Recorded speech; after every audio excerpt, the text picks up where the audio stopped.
Salve, salve, salve!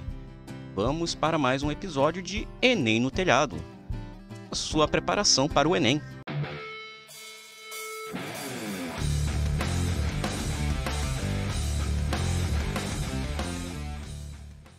Pois bem, estamos aqui mais uma questãozinha do Enem, né? O Enem no Telhado ele se propõe justamente a resolver algumas questões do Enem, explicando exatamente passo a passo e o conceito por trás dessas questões para que você se prepare para fazer essa prova tão importante de ingresso nas universidades, né? Então, vamos lá. Questão de hoje, o Enem no Telhado. Pois bem, aqui estamos nós para uma questãozinha do Enem, questão número 92 do ano de 2022, caderno amarelo. Ah, sensei, mas por que você só pega caderno amarelo para fazer nas provas, as questões aqui do Enem? É porque é o primeiro caderno que eu vejo. Não é nenhuma preferência, assim, entendeu? Eu poderia pegar o caderno azul, caderno rosa, tanto faz. Eu só pego o caderno amarelo mesmo. Mas, brincadeiras à parte, vamos lá.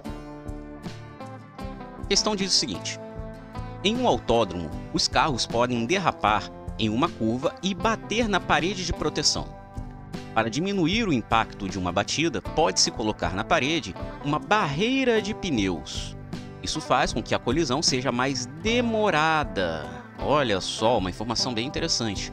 Uma colisão que ela vai ser mais demorada. Isso aqui é importante para o que a gente vai fazendo daqui a pouco. E o carro retorne com velocidade reduzida. Ou seja, ele bate na parede de pneus e volta com uma velocidade menor com a qual ele bateu. Outra opção é colocar uma barreira de blocos, de um material que se deforma, tornando-a tão demorada quanto a colisão com os pneus. Então, olha só, tempo vai ser quase que o mesmo, tanto que ele fala, ó, tão demorada quanto a colisão com os pneus, mas que não permite a volta do carro após a colisão. Perceba que aqui a gente tem o texto motivador da questão e todas as informações estão no texto. Não adiantaria você chegar e pular direto para a pergunta para tentar responder essa questão como muita gente sugere, tá? Então, nesse caso aqui, tá vendo como é importante vocês pararem para ler o texto? Muito importante. E aí a questão diz o seguinte. Comparando as duas situações, como ficam a força média exercida sobre o carro e a energia mecânica dissipada? Então são duas coisas aqui que a gente tem que saber. A força média e a energia mecânica dissipada. No final das contas, a gente está falando aqui de duas grandezas essenciais para a descrição de movimentos dentro da mecânica, tá? Não necessariamente a força, mas a quantidade de movimento, tá? Então, antes da gente analisar as alternativas, vamos tentar entender o que isso aqui está falando, tá? Porque isso aqui é uma questão puramente teórica, ela não é uma questão que você vai ter que fazer cálculos, tá? Apesar de eu trabalhar algumas fórmulas aqui, vocês vão ver, mas a questão aqui é justamente vocês entenderem a teoria por trás dessa questão, tá? Então vamos lá. O que eu vou fazer aqui? Eu vou fazer aqui o esqueminha das duas situações. A primeira situação é a barreira de pneus, tá? Então, temos aqui a barreirinha de pneus.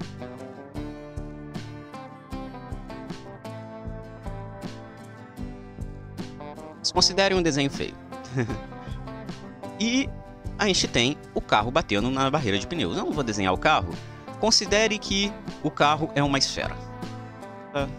Não tem problema nenhum em efeito de cálculo.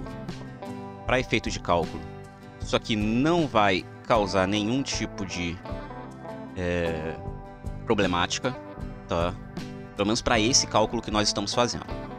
Então, o que vai acontecer aqui? Na primeira situação é o seguinte. Nós temos o carro indo em direção à barreira de pneus com uma velocidade inicial. Perceba que a velocidade é uma grandeza vetorial. E o carro está indo em direção a essa barreira de pneus. Acontece que quando ele bate na barreira de pneus, ele não para. ele tem um pequeno intervalo de tempo que ele fica em contato com a barreira de pneus. E quando ele faz isso, ele inverte o seu movimento, fazendo com que ele ganhe uma velocidade no sentido contrário. Então ele vai ter aqui uma velocidade final diferente de zero. O que não acontece no segundo caso. O que é o segundo caso? O segundo caso, temos o seguinte. Em vez de termos uma barreira de pneus, nós temos um material, um bloco, né, de um material que deforme.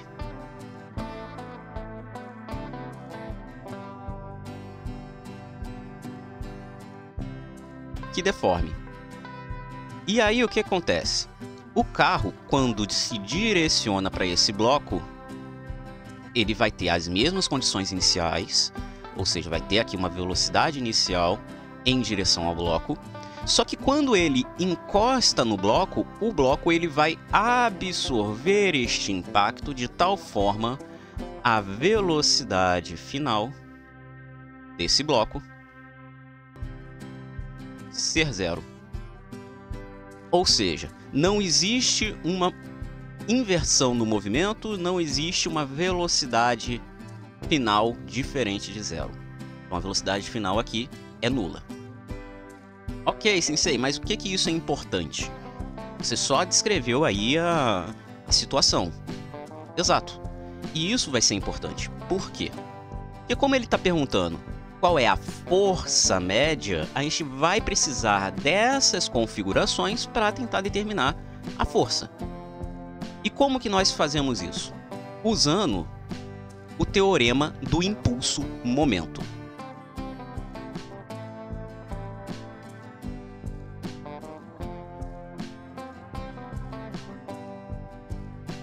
Então, nós temos aqui o teorema do impulso. O que é que o teorema do impulso vai nos dizer? Que o impulso,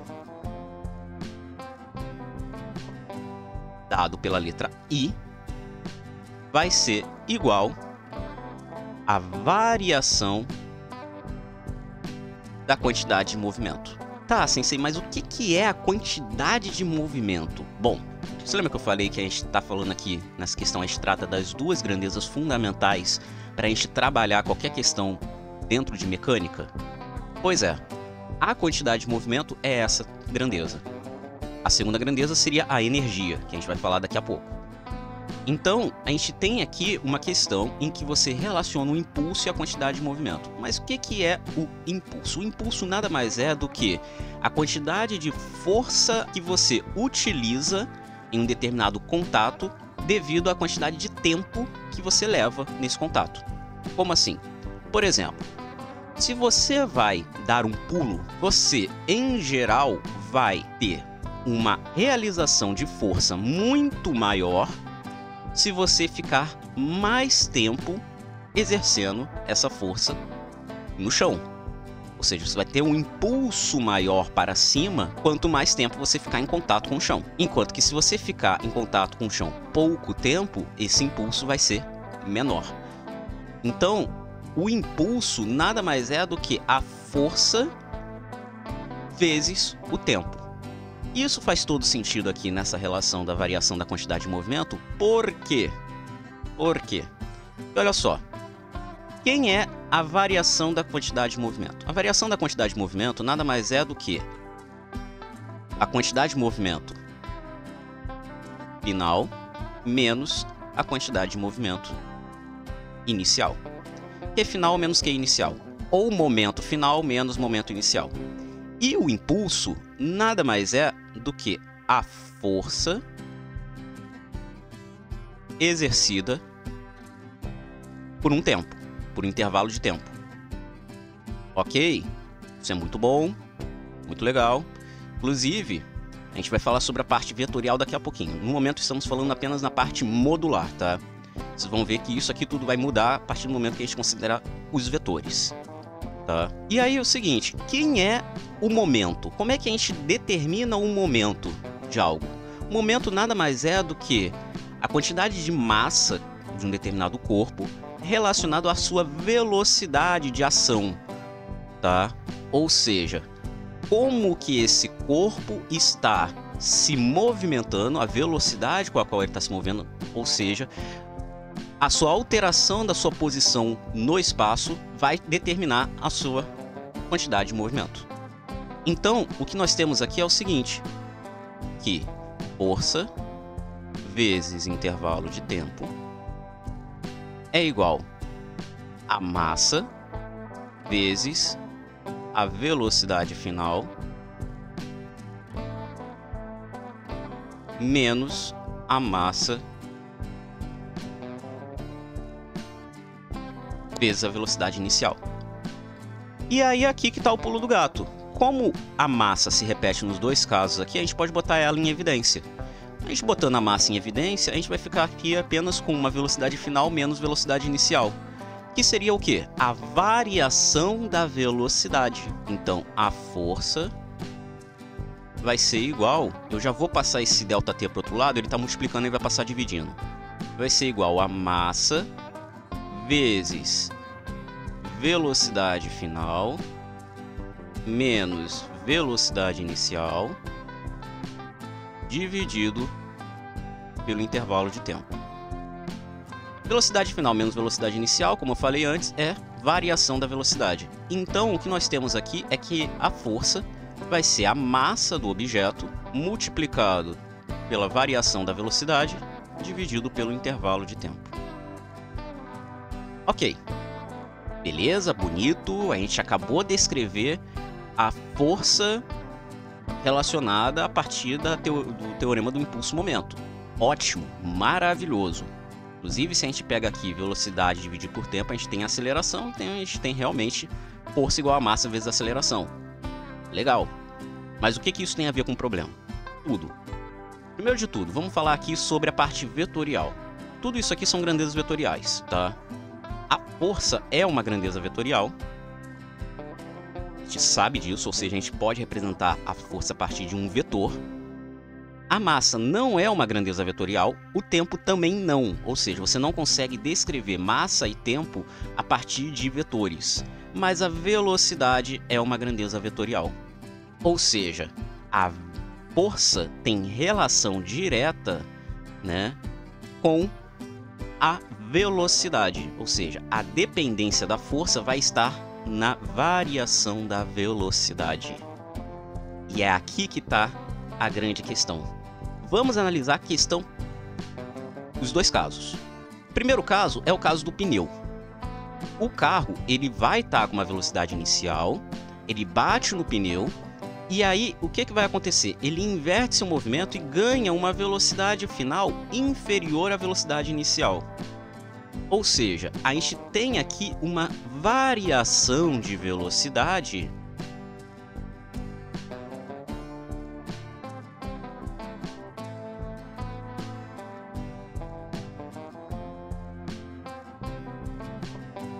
Pronto, agora sim.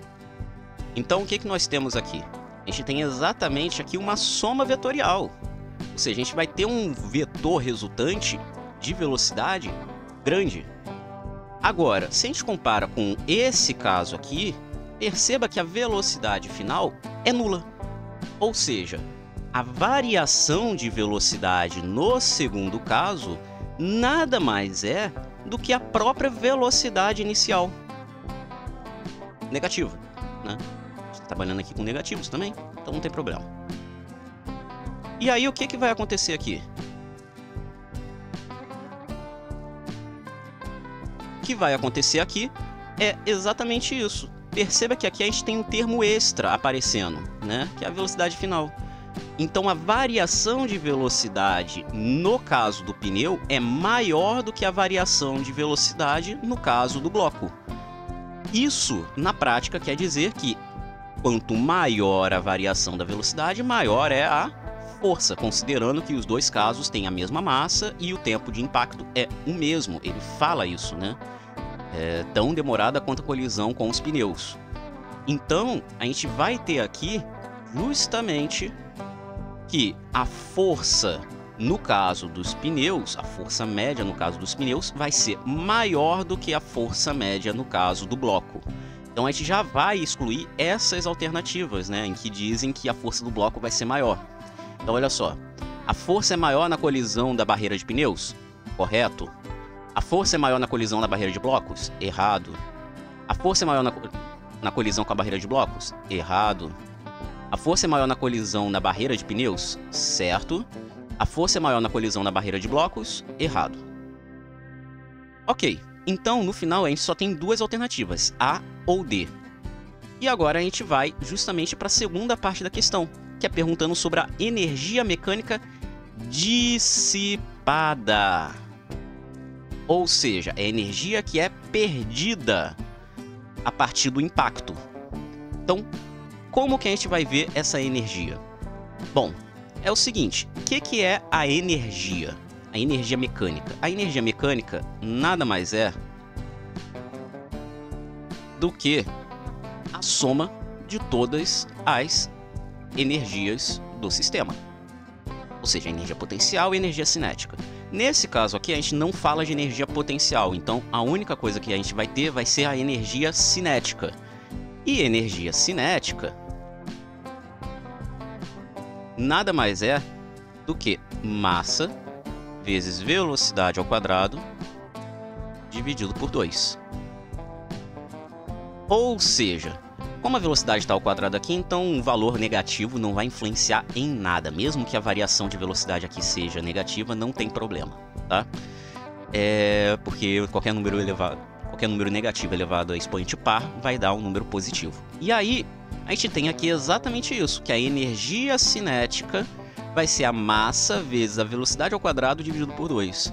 Então, de novo, a gente vai ter aqui justamente o seguinte, a velocidade jogando papel fundamental. Note que, como a gente vai ter uma variação de velocidade maior no primeiro caso do que no segundo caso, a energia cinética associada ao primeiro caso é maior do que a energia cinética associada no segundo caso. A questão é que quando nós falamos de energia mecânica dissipada, a gente está falando de uma variação dessa energia cinética, ou seja, se eu perdi energia, digamos assim, se essa energia foi dissipada de alguma forma, na forma de calor, na forma de som, enfim, ela se perdeu de alguma forma, né? E como que a gente vê isso? A gente vê justamente para o estado final da situação. Se nós consideramos a barreira de pneus, perceba que ela vai ter uma velocidade associada, ou seja, a energia cinética é não nula no primeiro caso. Já no segundo caso, a gente tem que a energia cinética final é nula, porque a velocidade final é nula. Então isso quer dizer que você tem uma dissipação de toda essa energia cinética que ela vinha tendo antes de bater no bloco, foi dissipada de tal forma que a energia cinética foi a zero.